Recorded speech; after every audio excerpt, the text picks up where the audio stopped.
getting in the way of cargo that traditionally comes to the United States. Right, and as you explain this, it's all interconnected. So what are the communications happening between other ports, and what are contingencies if, in fact, a worst-case scenario comes to fruition?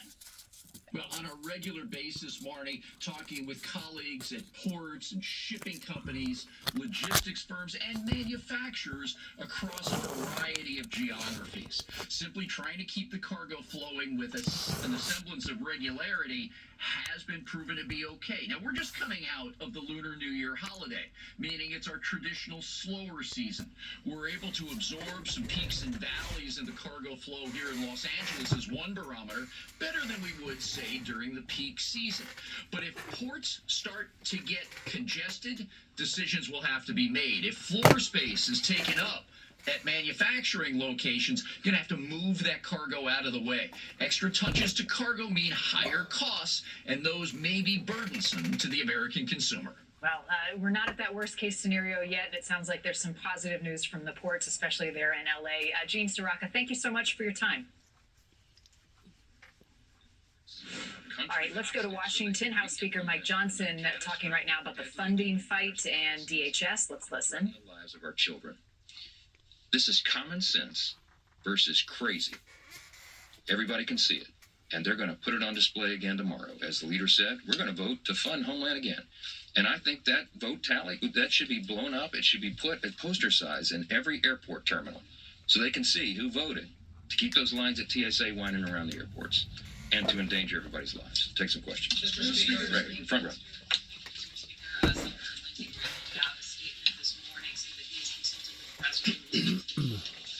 expeditiously on reconciliation, that this second package will deal with funding Homeland, supporting the military, addressing voter integrity. Do you think that's feasible? And have you, Chair Arrington, had any conversations with Senator Graham? I talked to Senator Graham last night, and not specifically about this, but other matters. But I'm glad to know the Senate is interested in Reconciliation 2.0. As you know, I have been a broken record. We need to do that. It's an important legislative tool. We already had a set of priorities we're working on in the House, and it is possible that the defense supplemental will be a part of that package, but we don't yet have the details. And I know you all have a lot of questions this morning about what the number is going to be requested, and so do I. We haven't gotten that yet. I think they're tabulating that. I think the Department of War and OMB and the administration are working that out, and I suspect we'll get a specific request. You know, that's how the process works. And then when we get that, we will go through our processes here to review that and look at it and check its feasibility and all of that. But it may be, sadly, and I would say this, it may, and it would be a sad outcome, that we would have to get a military funding bill done with only Republican votes. That's what the reconciliation package would allow. It's quite sad and really shocking and dangerous.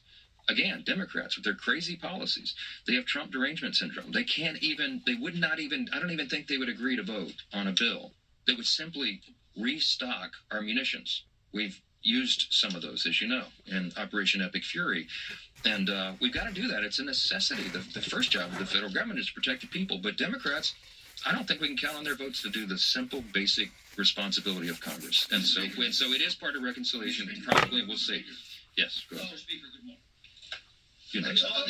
Let Chad go first. On the government shutdown, Mr. Speaker, it seems as though Republicans and Democrats are talking past one another. Mm-hmm. Is the only person who could solve this the President of the United States, and why isn't he? Well, I think he is involved. I mean, I know he had a group of. Down the plan yesterday. Well, that's what's been reported. Okay, he brought some. He said that in the Oval Office. Well, I actually have his exact quote somewhere. I think he said that. To paraphrase him, I think he said he's a little skeptical or cynical that a deal is going to come together.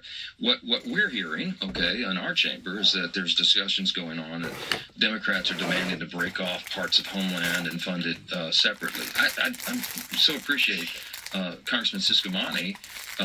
As he noted, he was in charge of the Homeland bill as it's in its earliest stages coming through the House, and it was a bipartisan bill. Remember, the Democrats agreed with all that. They understood. It's one of the 12 appropriations bills in their annual appropriations packages, and we always have Homeland funded as an entire department. There's obvious reasons for that. It's very important. I don't think we need to be breaking it apart, and so I think that's what the president is reflecting there. He wants Congress to do its dang job. we have done it. The Republicans have, but the Democrats are refusing to go along on that, even though just several weeks ago, they were in favor of it. Now, they don't think it's politically advantageous for them, and they're playing games, and it's endangering the lives of American citizens, and it's causing real hardship for people. Do you know that there are 450 approximate number this morning? We heard 450 TSA agents who are no longer going to work for the agency. How can you blame them? As Leader Scalise said, 49% of FY26, the fiscal year, they have been unpaid. This is a real hardship for their families and all the travelers. Business travelers, people traveling to go to funerals and weddings and with their families, they can't get through the airports because the Democrats are playing games up here. And you know what? You should ask the ultimate question: why? Why is Chuck Schumer and Hakeem Jeffries? Why are they doing this? Why would they? Mr. Speaker, how come we do not have something in place regarding an emergency situation like this to the degree that we can override these unintelligent moves pertaining to this standoff, this stagnation that is basically costing, not just in dollars and cents, but it's costing in people's lives? How come we don't have some sort of emergency preparation set up to where these things can be overridden? Please, Mr. Speaker, do something for the American people. Quit allowing for lives to be ruined on account of this hard-headedness. How is that not putting? How is that not putting boots on the ground? And you said we're not at war. How is that not an escalation of war in Iran? Look, I think it sends a signal to Iran that they better get their act together. We need to resolve this quickly, and that's the president's interest, and that's ours. It's everyone's. We need to. Operation Epic Fury is almost done. I mean, I think the mission that was very clearly defined in the beginning, the objectives have been met. Finish up. We have to get the Strait of Hormuz straightened out, and we need our international partners to help with that because it's a giant project that involves everybody around the world at some level. We're out there spraying. We got to get the heck out of here, man. The buildup of troops is very different than boots on the ground. We don't have boots on the ground. I don't think that's the intention, but I think Iran should watch that buildup, and they need to take note of that. They have to reopen the strait. They have to be good neighbors to their Middle East neighbors over there in the region. They cannot have a nuclear warhead. They cannot have that capability, and they cannot declare war on the United States and Israel, which is what they did, decades ago. Our mission will be accomplished. I think that will wrap up in a short time period, and I know that's the intention of the administration and the Department of War. We have the greatest, most powerful military fighting force ever conceived in the history of planet Earth. It's an amazing power that we have, and we wield it for good. We've done it here. That job is almost done, and I think it will wrap up soon. You said a few weeks ago that we are not at war with Iran. Is that still your position? I think we're wrapping up Operation Epic Fury. That's what I think. And I think it will be done in short order, and that'll be right on schedule. Yes. Thank you. President Trump has railed against mail-in voting as rigged. He said it's a form of cheating as recently as Monday. But all right, you are listening to House Speaker Mike Johnson talk about a number of issues: the war in the Middle East and the fight with Iran, and also the partial DHS government shutdown right now that is plaguing our nation's airports and air travelers from coast to coast with sick calls and TSA off. Mr. Speaker, do you agree that there is a timeline controversial objective whenever Midnight Hammer happened, that within a matter of days, if not maybe weeks, no more than a month or so, regarding retaliating against the Iranian evil empire over there, do you not agree that we should have pursued this in a much more intelligent, more time consistent way of it being more broadened out to the degree that it would prepare the world for such an event such as this? Do you not agree with that, Mr. Speaker? Well, I sure hope you do, because as I'm saying, as I'm looking at things right now, you're gonna really make a lot of people really upset, especially whenever they go to starving to death and they can't provide food for their families in other countries as well as our own. You're really going to upset a lot of people, Mr. Speaker. Please, Mr. Speaker, give us some legitimate, logical answers to some common sense questions, please. In Chicago. And then the whole question about Iran, I think we are wrapping this up. That's what the House Speaker says. That's what he maintains. And he said that would be right on schedule. Uh-huh. When asked about Say. 82nd Airborne and also the Marines that are en route now to the Persian Gulf. So that's that. You've got more, right? We do, because we want to get back to the intensifying situation in the Middle East as the wheels of diplomacy turn in the conflict with Iran. The Pentagon is keeping up the pressure on the regime. It's preparing to deploy one of the most elite and iconic forces in the U.S. military to the Persian Gulf. And Matt Finn is in Dubai with more. Hi, Matt. Hi, Dana. Today marks the second day of President Trump's pause on striking Iran's infrastructure. It's potentially opening up a path to diplomacy. And President Trump says the U.S. is having peace talks with Iran. But so far, Iran has been denying the past couple of days that those talks are happening. Now, this morning, the Wall Street Journal reports that the United States has sent Iran a 15-point plan to end the war. It's largely what the U.S. was asking of Iran before Operation Epic Fury began. The document was sent through intermediaries, and it calls on Iran in part to dismantle 3 nuclear sites and any enrichment on Iranian soil, and to dismantle its ballistic missile program. In return, Iran would have nuclear-related sanctions lifted. Now, yesterday, the Prime Minister of India said he had a productive call with the president about peace, and Pakistan says it's willing to physically host or facilitate talks for a settlement here in the Middle East. Now, the commander of the 82nd Airborne Division, Major General Brandon Tegmeyer, has been ordered to deploy here to the Middle East as the Trump administration decides whether to send the entire elite 82nd Airborne Division for possible operations. That could mean thousands of additional U.S. troops in addition to the Marines already deployed here. One of the objectives could be boots on the ground in Iran or taking critical Karg Island. And Saudi Arabia and the UAE have proposed a new trade route that would use the Gulf but avoid the Strait of Hormuz. It connects Daman and Sharjah without using the strait, which is, as we know, effectively closed as Iran holds its grip on it. And today the UAE says it is now engaged more than 1,800 drones since Operation Epic. In a way, I really can't believe that the people over there, business associates over there, was that naive to the degree that they have solely depended upon this one thing and one thing only in bringing in the goods and taking out the goods. How come somebody hadn't already developed either some sort of a major oil pipeline or some other different means of being able to work around this problem with Iran? How come they hadn't already sat down at the drawing table and worked this out is beyond me. It should have been drawn out, as far as I'm concerned, 30 or 40 years ago. But then again, who am I towards diminishing their powers in doing this? Especially at low tide. But these islands here, I'll go in one more thing. These are part of the Naziyet Islands, okay? And you've got Abu Musa, Greater Tomb, Lesser Tomb. Why are they significant? They're essentially beachheads in the middle of this strait that can be manned on behalf of the Iranians, and they can be manned with anti-ship missiles. And they've been hit a couple of times now by the U.S. And the Israeli military. So I'll just come over here and show you a little bit of what the satellite imagery is showing us. On one of these islands, Abu Musa that I just mentioned right there, you can have a port here on behalf of the Iranian military. All right, this is the before picture. Slide on over here, Jimmy, and I'll show you the other strike damage here. That building is gone. It's just been entirely removed. Wow. Here's another island here. I'll point to 2 things on the map here. This building here and this hangar over here have both been targets, all right? This is the before image. Pop on over here, and that one's gone, and that one's gone as well. Why could this be significant?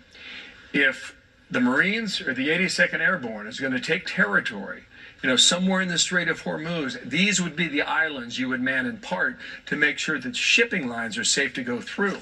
It's a big challenge. Robert O'Brien joins me now to talk about this and whether or not getting anywhere in these talks. And sir, welcome back to our coverage. It's good to have you. Good to be with you, Bill. We have the list of the Iranian demands so far. And I'll just tick them off. Closing all military bases in the Persian Gulf is one. The payment of the reparations for the attacks on Iran. You've got an order for the Strait of Hormuz that allows Iran to charge transit fees to the waterway. And there's like 4 or 5 other things on here that I cannot see the Americans agreeing to. How do you go about this? Well, Bill, that's not going to happen. That's an Iranian, fairy tale wish list. President Trump has been very clear on this from the start. He sent Jared and Steve Witkoff to Geneva and to Oman before the Operation Epic Fury. And he said, look, Iran, you have to dismantle your nuclear program. You have to take out your ballistic missile program. And you have to stop paying your proxies. You have to stop paying Hamas and Hezbollah and the Houthis to attack Israel and the U.S. and shipping it in the region. That's it. And if you don't do it, we're going to hit you. And the Iranians came back and reportedly said that they were going to build 10 nuclear bombs. And they got Epic Fury in response. Now, after a month of war, a month of Iran being pounded, President Trump has all the leverage again in the negotiations, and we'll see what the Iranians are going to do. And we'll see if they sit down, which has not been confirmed either. Yeah. Here's the president yesterday talking about this prize. Go ahead and roll this here. They're going to make a deal. They did something yesterday that was amazing, actually. They gave us a present, and the present arrived today. It was a very big present worth a tremendous amount of money. It wasn't nuclear related. It was oil and gas related. And it was a very nice thing they did. But what it showed me is that we're dealing with the right people. Okay, how do you interpret that when you read between the lines based on the people you're talking to? What's that mean? Well, look, Bill, the whole regime was wiped out. From the Ayatollah down, the top 50 leaders in the regime were taken out. So we need some sort of proof that the people we're talking to actually have the authority to negotiate. And so my guess is, and I don't know, I haven't talked to the president about this, but my guess is they let a tanker through or something of that nature to show that they had the authority to negotiate, kind of a proof of authority. They've now done that, and now the negotiations can start, and we'll see if they can fulfill their obligations if that they agree to. There's one report, Iranian English television is saying that just crossed the wires about 7 minutes ago from the AP that they're denying the initial offer on behalf of the Americans. Stand by on that. John Brennan used to run the CIA. Have you been watching some of these comments?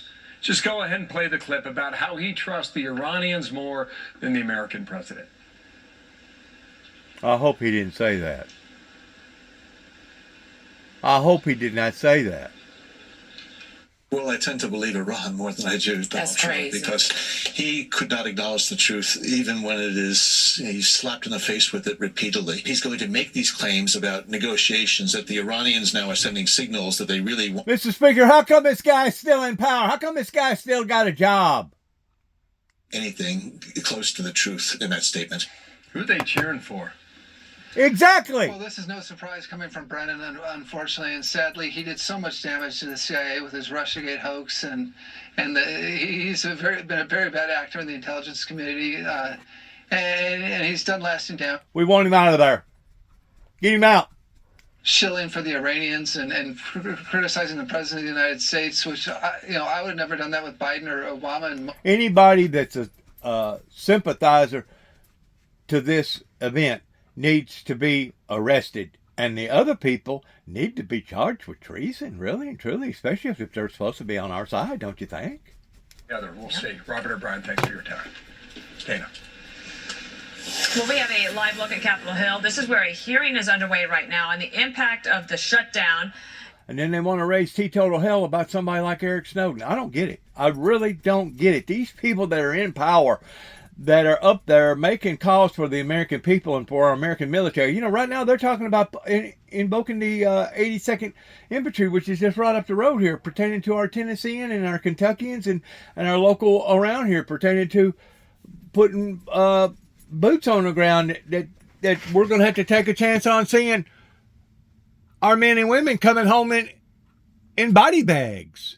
You telling me that we don't have the say-so in a CIA agent pertaining to the things he's getting up there and saying that he's taking more appreciation towards the Iranian intel than he is the American intel? That's crazy. Get over here. Let's see what they're doing over here. Come on. Oh, okay. They're spraying. I don't know how much they're spraying or what they're spraying. That is crazy to think that somebody working for the United States Intel would get up there and say anything like that. That's absolutely nuts. How come that guy hadn't already done been fired? How come that guy hadn't already done been charged with some sort of treason charge?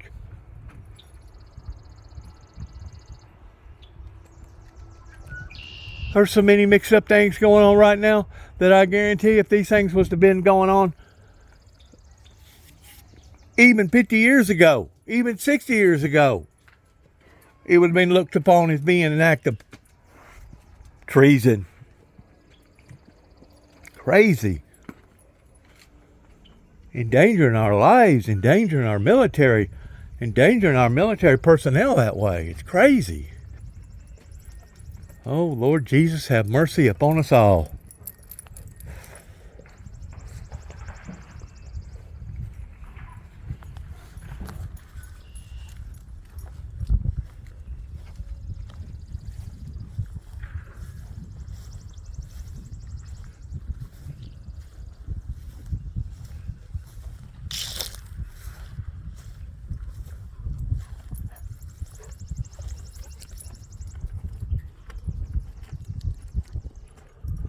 They look like they got him a bulldozer over there again.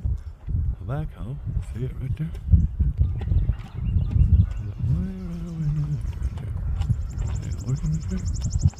Crunch, crunch, crunch. They're back to doing work again. That's cool. Well, they've done a remarkable job out here so far. Everything else.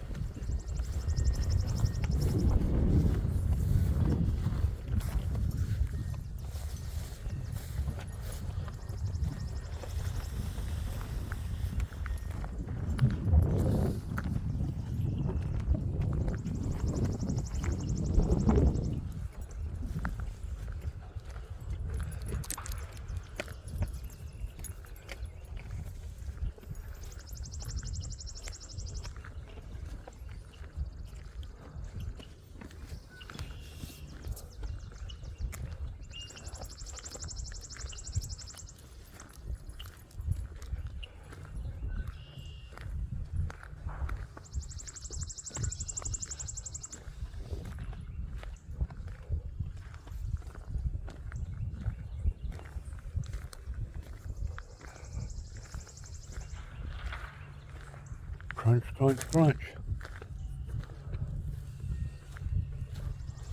Crunch, crunch, crunch.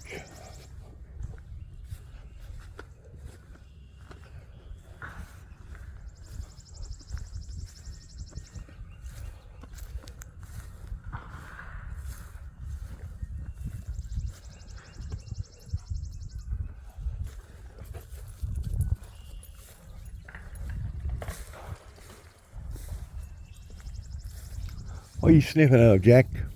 Jack-o'-lantern?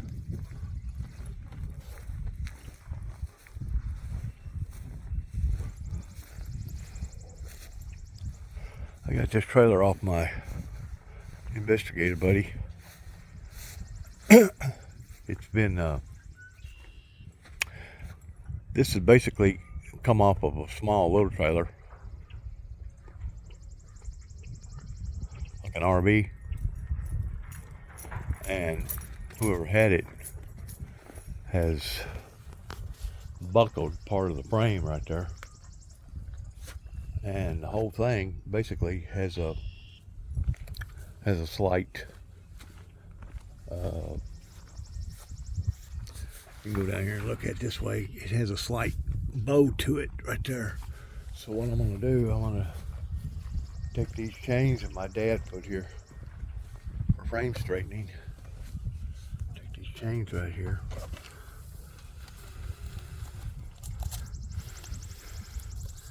Well, I'm going to get something break it loose, I guess, before I can get it out of there. Anyway, there's a chain here and there's a chain there. I'm going to take these chains, I'm going to wrap around each one of these axles right here. And then I'm going to put pressure on the front, put pressure on the back. Hopefully I can get that worked out fairly quick and simple. That way I can get that bowl out of there. And then I can take some metal, 4x8 sheets of metal, and put the flooring together while it's still under pressure, and then whenever I relieve it, hopefully it'll hold. That's what my plans are anyway on that particular project. Got so much stuff to have to do. Don't know which one to really and truly start first. Jack! Jack! Jack! Crazy dog.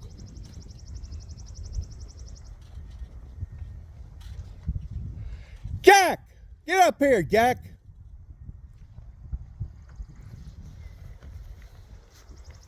You better get up here, boy. Get your tail up here right now.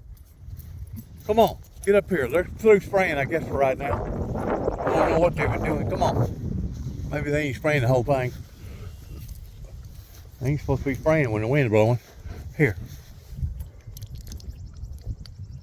I thought we was going to leave a while ago. It looks like since he's gone, we can go ahead and pursue our projects out here.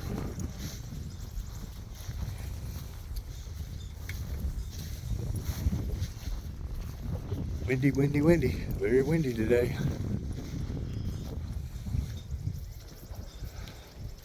I did go ahead and manage to redo my bay window here, clean it, and I put another new star up right there, and then I put the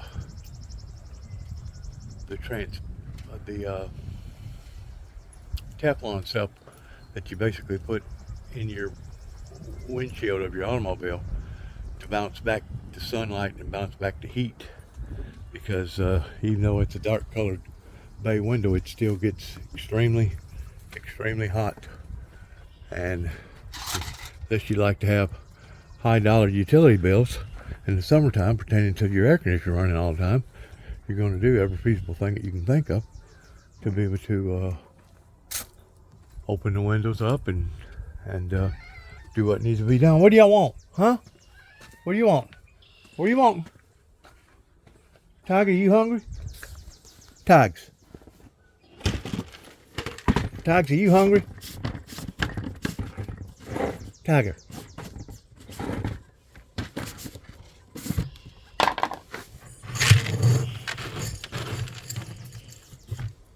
Feed the cats.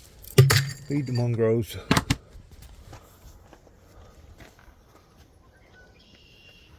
Get on down there, Tiger.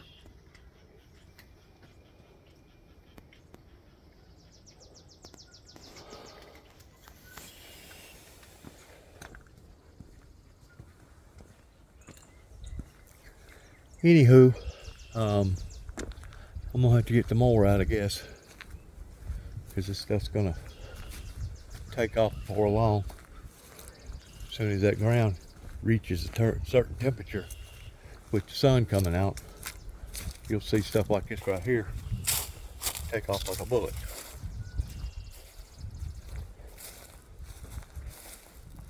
I'm gonna have to jack both these cars up, but I hadn't decided if I'm going to keep both of them right here or not, or if I'm going to put them over here. I just don't know just yet what I'm going to do on that. But yeah, I'm going to have to get the mower out.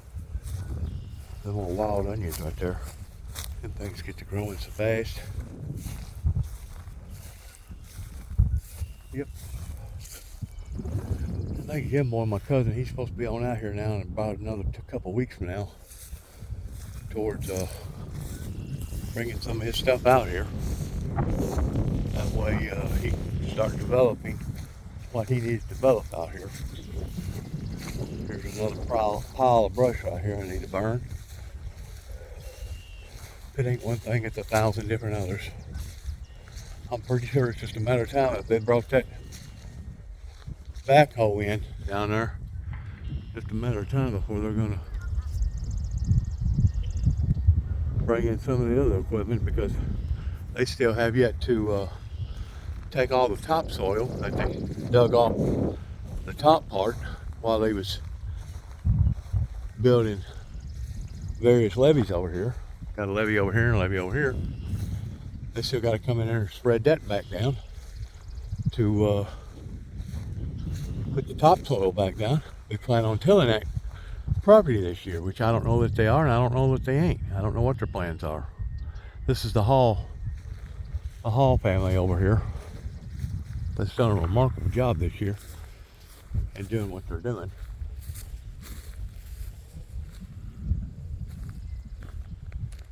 Towards doing land conservation and basically creating a filtering system for a wash to slow the water down. Now my cousin, he's contacted me because I've contacted him 2 or 3 different times about going ahead and have the county, I guess, bring a culvert out here. If I'm not mistaken, he's going to bring 2 culverts out here to re-do that spot over there for his little get up. That looks so much better in cutting them trees down and moving that trailer. It just looks so much better right there, I think. Yep. It's warming up. People get busy whenever it warms up.